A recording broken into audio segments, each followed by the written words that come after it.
something about what would make, I mean, whether those troops, and obviously this is speculation, whether they might help to impose a more total blockade, or, you know, where you see this going? It's really difficult to say, again, in part because reporting on this war has been so drastically narrow, and that there's so much misinformation coming from the United States, and its allies in the region, both the Arab Gulf Emirates as well as Israel. And of course, there is little reporting that comes from the Iranian side that is completely and totally verifiable. There's an interest in by everybody to sort of not give the whole picture. In the case of this troops arriving, I wonder how many of those troops that are arriving were the troops that were on the way when a couple of weeks ago the US declared that there was going to be airborne troops deployed to Iran. There's also some question for me, and it's not a question that only I'm asking. I'm really curious as to why the pilot that was downed, the two pilots that were ostensibly rescued a couple of weeks ago, have not appeared on any television shows. They have not been paraded around as such things are customary.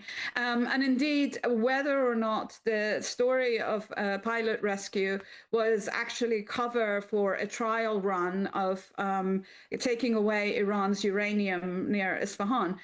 So to me, it's unclear how the arrival, even of another 15 or 20,000 troops, are going to accomplish this. Because in addition to obviously the troops arriving, you're going to need to have equipment arriving as well. You're going to have more ships, etc. And so this means repositioning basically the U.S. Naval posture, not just in the Gulf, but also elsewhere in the world as it shifts its ships to the region.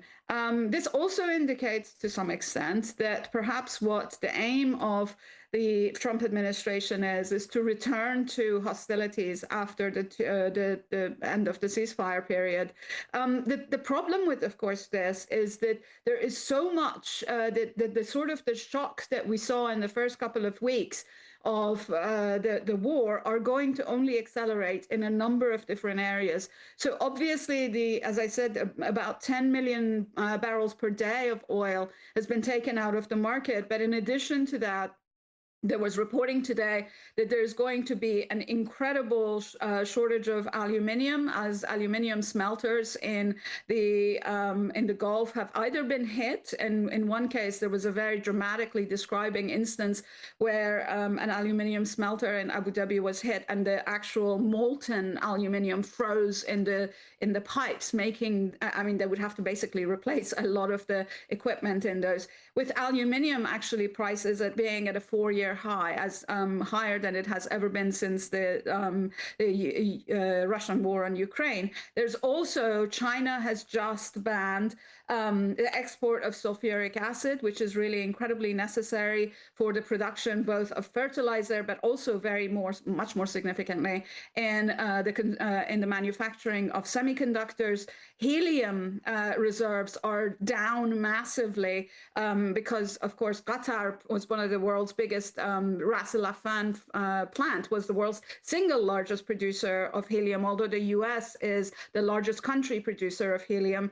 And with the helium amounts being down, semiconductor manufacturers, including chip makers for companies like, for example, NVIDIA, are concerned because, of course, helium goes to MRI machines and to chip makers. And of course, given the way that the market is so overblown and there's such a big bubble around AI, there's probably going to be a shift from using helium for MRI machines towards the chip makers, because of course that's going to be, add to the profits in the pockets of the tech bros.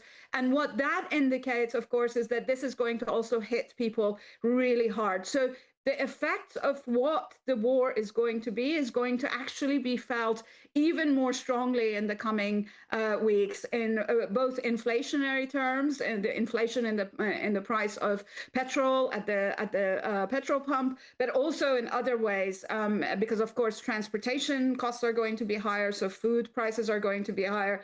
When people's MRIs are going to be scheduled out by 6 months or some such, when semiconductor manufacturing is going to be affected, this is going to be quite significant. The other factor in all of this, of course, is the question of insurance. And a lot of insurance providers have actually either suspended providing insurance to any ships in the whole of the Middle East region, the whole of the sort of region surrounding the Arabian Peninsula, or have increased their war risk premium incredibly in a very kind of dramatic sort of way. Now, the US has kind of promised since the beginning of the war that it is going to cover the insurance, be a kind of a backstop for insurance. The US International Development Finance Corporation has talked about how it is moving towards sort of working with private insurance providers to insure about $40 billion worth of ships. But that's actually like a drop in the bucket, because in the early part of the war, JP Morgan estimated that the actual amount needed for ships that are in the Gulf is, as a minimum, is $352 billion. So this would be 10% of the amount of ships. So again, this combination of both the market, the logic of commercial risk on the one hand, but on the other hand, the fact that Iran poses a credible threat to ships in the Strait of Hormuz, in the Gulf of Oman, and both directly and via its allies in Ansar Allah in the Red Sea, means that I actually think that the crisis is only going to get kind of more horrific before it gets any better.